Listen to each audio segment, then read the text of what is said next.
we'll talk a little bit about Hurricane Sandy, which affected New York in 2012. Most hurricanes along the East Coast will parallel the East Coast when they get north enough that they affect New York and New Jersey and New England. And this particular hurricane, Hurricane Sandy, developed in the Caribbean, came up the coast, paralleled the coast, and then there was a low that was moving to the east across the United States. And this low was another storm that sucked in Hurricane Sandy and actually brought it on shore. So there was a tremendous surge associated with this. About 12 to 14 feet of surge water came in as a consequence of Hurricane Sandy, and it did tremendous damage to New York City. Now you can imagine if you increase the level of water in New York City by, let's say, 14 feet, and that was what was measured in Lower Manhattan, it has a tremendous influence in flooding all of the tunnels for rapid transportation and for car transportation in and out of Manhattan. And approximately 23 physically distinct tunnels. Now, when you consider tunnels for the rapid transit system is an inbound tunnel and an outbound tunnel, every time you identify a tunnel, it's typically two tunnels.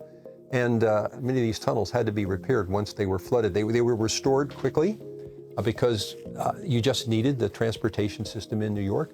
But there was residual salt water, there was residual corrosion, there was residual problems with respect to the kind of signaling and track and pipeline and cable systems that operate in these tunnels. As a consequence, New York had to undergo a process of tunnel restoration after Hurricane Sandy. And one of the last tunnels to be restored was the L-line tunnel, or the Canarsie Tunnel, for the L-line in the rapid transit system in New York City. This was restored approximately in 2018. So it was finished at that period of time. So that's 6 years later than 2012, even longer in some cases. You're still restoring tunnels. So it takes a long time to recover from these events. There was a process of restoring the L-line tunnel that was going to cause it to be shut down for something like 18 months.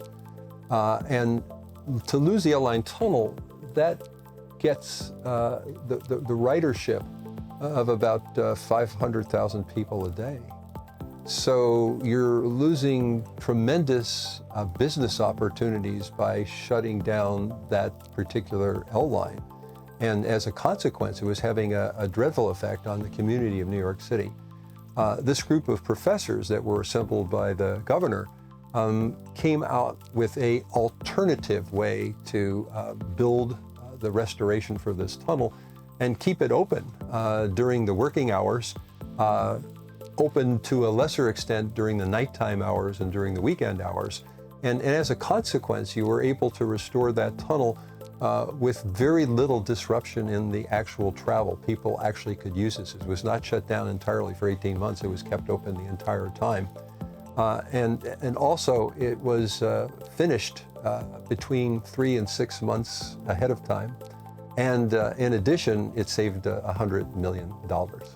So it was really quite a successful interaction.